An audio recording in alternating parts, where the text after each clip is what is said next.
नमस्कार. चला बनवूया मुगाची उसळ, पौष्टिक मुगाची उसळ.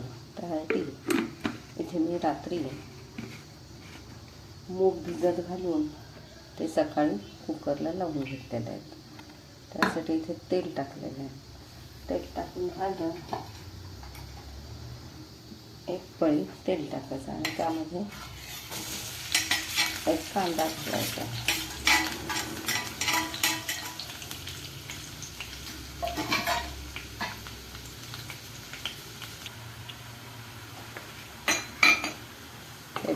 कांदा चांगला परतून झाला, त्यामध्ये एक चमचा आलं लसूण पेस्ट घालायची.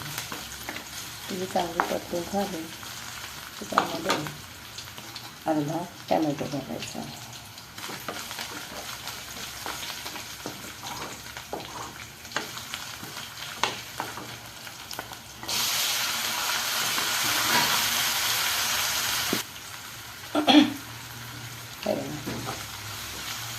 कांदा टॅमॅटो चांगला परतला की त्यामध्ये अर्धा चमचा मीठ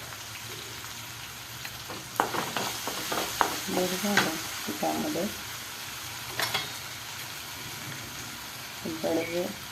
धणे जिरे पावडर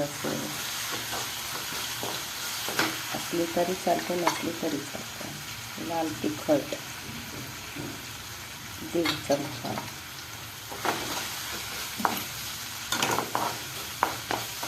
मूग फार पौष्टिक असतात, त्यामुळं आठवड्यात एकदा तरी मुगाची ही भाजी उसळ होते, आमटी होते, ती करून खावी.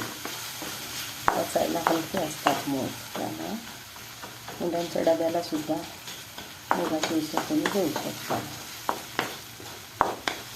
मूगने रात्री भिजत घालून चांगलं कुकरला 2 शिट्ट्या काढून घेतलेल्या आहेत.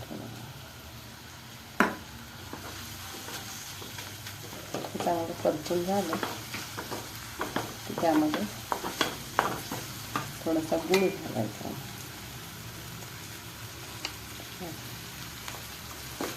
गूळ घातला की चव वेगळी येते, जरा आंबट गोड तिखट. चांगलं परतून झालं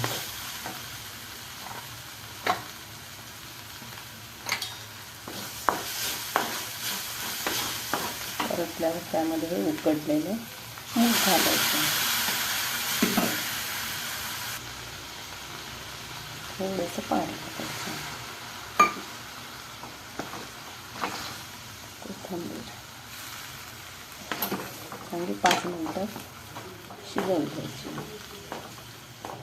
यामध्ये बटाटा सुद्धा तुम्ही घालू शकता. मस्तपैकी चमचमीत अशी मुगाची उसळ.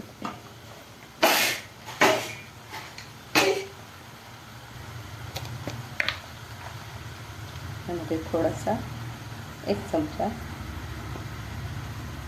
शेंगदाण्याचं कूट घालायचं. मस्त मुगाची उसळ तयार. डब्याला देऊ शकता किंवा घरी सुद्धा तुम्ही करून खाऊ शकता. झटपट होणारे मूग लगेच शिजतात.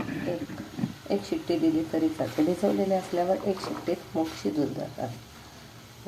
मस्तपैकी आपली मुगाची उसळ तयार. मुलं तर आवडीनं खातात ही भाजी. तुम्ही एकदा नक्की करून बघा. व्हिडिओ आवडल्यास लाईक करा, शेअर करा, सबस्क्राईब करा. थँक्यू. खाण्यासाठी तयार आहे मुगाची उसळ. बघा, मस्त एकदम पौष्टिक मुगाची उसळ. एकदा नक्की करून बघा. व्हिडिओ आवडल्यास लाईक करा, शेअर करा, सबस्क्राईब करा. बघा, मस्तपैकी अशी उसळ आपली तयार. थँक्यू.